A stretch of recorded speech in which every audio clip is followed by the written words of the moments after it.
Thank you very much, Kala. Also, just to mention for everybody, if you didn't know already, Kala is the incoming chair of Holdcrow-Pome.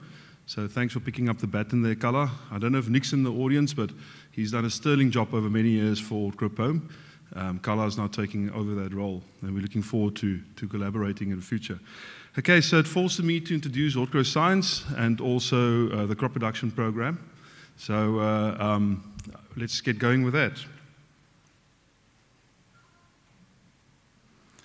Right, so first off, I think, is to focus on why do we fund research. And Kala, I think, has already alluded to some of it. Now, the first one, and the obvious one, is solving problems, like Stoffel here. I don't know if you're familiar with Stoffel, the badger, honey badger, who the guys couldn't keep in his enclosure at Molo, and he just found ways to overcome any problem. And that's, I think, what our growers typically also do. We have a lot of problems, but we do overcome them. And research hopefully helps you by providing solutions. Secondly, and Kala has already mentioned that, you'll recognize a few names on that slide. Why we do research, it is because it supplies us with a steady stream of well-trained people who can also then solve your problems and assist. So just look around the technical people in our industry, and most of them, by far the largest number of them, have come through the science program, did a MSc, and sometimes even a PhD on a Holdcrow project, and they're now operating in the industry. Yes, Graham, you see your name, yeah? Then what you always refer, Hugh Campbell, my predecessor at Holdcrow Science, he always say we also build fire engines. So not only do you solve problems, but you also, not only do you train up young people for the industry, but you also build capacity in some people, the fire engines, or like Prof. Jacobs used to call them back in the day, the Diknekker, who you can turn to if there's a problem. So we're building up new knowledge. We eventually have those chairs, or people in chair positions like Elke, like Karen in the past, who one can turn to assist the industry with issues, or just serve as a knowledge base for industry. How does the process work in terms of Holdcrow, of research at Holdcrow Science? We have nearly 200 people involved in our process. It's a very consultative process. They identified in 13 work groups research gaps. So it's those gap analysis as growers, and it's technical people, researchers, all getting together, understanding what the needs are of the industry, and then working towards identifying what gaps should be researched. Then we've got experts groups evaluating the scientific merit of proposals. We've got an expert group for sensitive projects.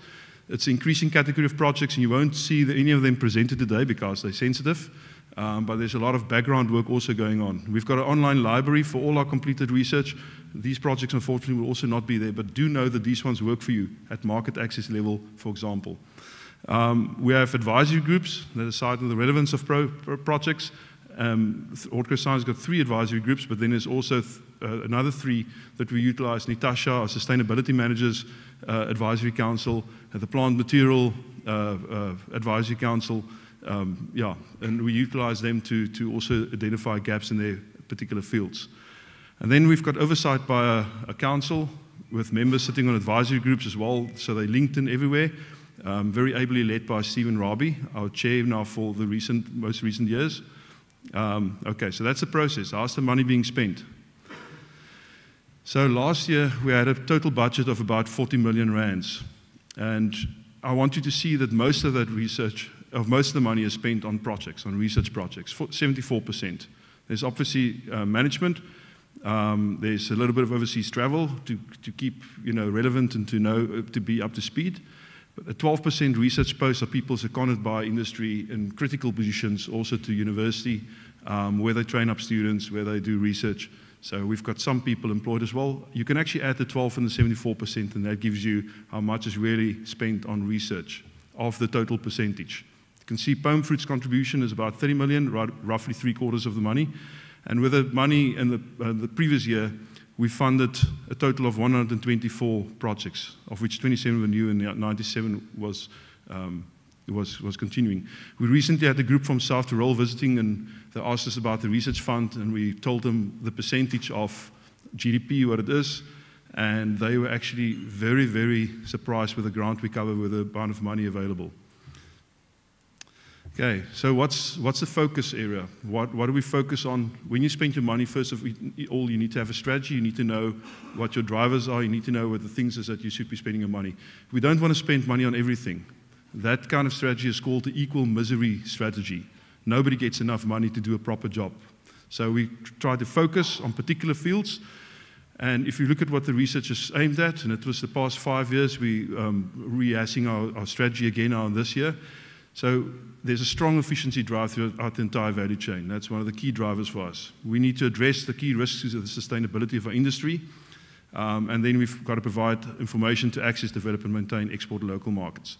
So if you look at the focus of the R&D program over the last 5 years, market access, management of phytosanitary and invasive pests and diseases, production efficiency, that's your rootstocks, all that kind of stuff to be more productive, climate change mitigation, water productivity, plant material quality and availability, a big bugbear in our industry that we're working on, and then maintenance of post-harvest quality, reducing risk through the entire value chain. So that's your logistics and all that kind of stuff. Okay, talking about risks, we just recently had a strategic session where we identified risks of our industry, and the higher something is up in the right-hand corner, in the red, the more of a risk it is. Those ones marked white are the ones we're focusing on: phytosanitary, water availability, biosecurity, chemicals, that's loss of chemicals, which is becoming a big issue. Rest breaking, loss of rest breaking chemicals. Very recently we had a bit of a scare with Sanamite. Inclement weather, compliance issues, climate change, logistics, and plant material. So I don't think any big surprise there, but those are the things we'll be focusing on in our research going forward. Those are the major risks to our industry. Key focus areas, so I've already told you now what the risks are, what we try to aim at, and the money spent, I think, reflect that. So if you look at where we'll be spending our money, 14% is phytosanitary and biosecurity, climate change 16%, water 5%, 18% plant material, 14% loss of chemicals, 16% reduction of post-harvest losses, and the others, all the other aspects is 17% of the money. So we really try to focus the money on the key, most important issues. There's been funding shifts over time, and it's interesting to compare with 10 years ago to where we are now and what we're spending our money on. 10 years ago, we were still funding breeding, so industry was withdrawn out of that and decided to rather fund evaluation of new varieties. Crop production and post-harvest each gets about a quarter of the research funding, and crop protection has been the one that's grown the most. It used to be 20% 10 years ago, now it's 45% of the budget, and that 5% of market access, it's not, that 5% doesn't reflect all the market access projects. Those are just the 5 funded directly, or actually funded from the market access side, from JARC's Trade and Market Program. Under crop protection, there's quite a few market access projects as well. Then just quickly the crop production program, in the last 2 minutes that I've got. The crop production program has got 6 themes: dormancy, growing season climate, reproductive biology, farming technology, irrigation, nutrition, rootstocks, and industry quality. And you'll see presentations within each of these themes today. What's the funding allocation to POAM and how does it fit into those programs?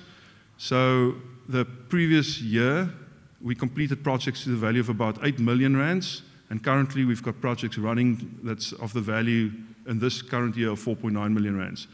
The orange bars, the running projects, and the blue ones, the ones that were completed the previous year. So you can see where the funding is going. Dormancy, rootstocks, irrigation, growing season climate, a little bit of reproductive biology. Yeah. Stone I'm going to skip now, that's for tomorrow. And for anybody who wants more information about the whole research process, how it all works, everything is on the Watercress Science website. All the projects are listed. There's a description of the research process. There's a list of work groups and their members if you want to know who represent your interests and who's the guys who draw up the needs analysis. Then I would like to invite you to also visit our research library, where we've got abstracts of more than 400 plus completed projects since 2000. So it's all there and it's searchable with keynotes, so you can find the project you're looking for. You can type in Pink Lady, internal browning, and up will come all the projects that's been conducted on that. The only stuff that's not listed on there are the sensitive projects, because they're sensitive. Then also I'd like to invite you to visit our Fresh Quarterlies website, and I see we're currently having about 3,000 people downloading items per month, which is quite astounding, which means it's also not just read in South Africa. So there's 27 issues already, and it's popular articles, well written by Anna Mouton mostly. She's the editor, and people she utilizes. And it's also keyword searchable. And it's popular. Your rootstock tables are in there for POMA and stone. There's plastic information. There's a lot of stuff. If you have any further questions, I see I've got 5 seconds left.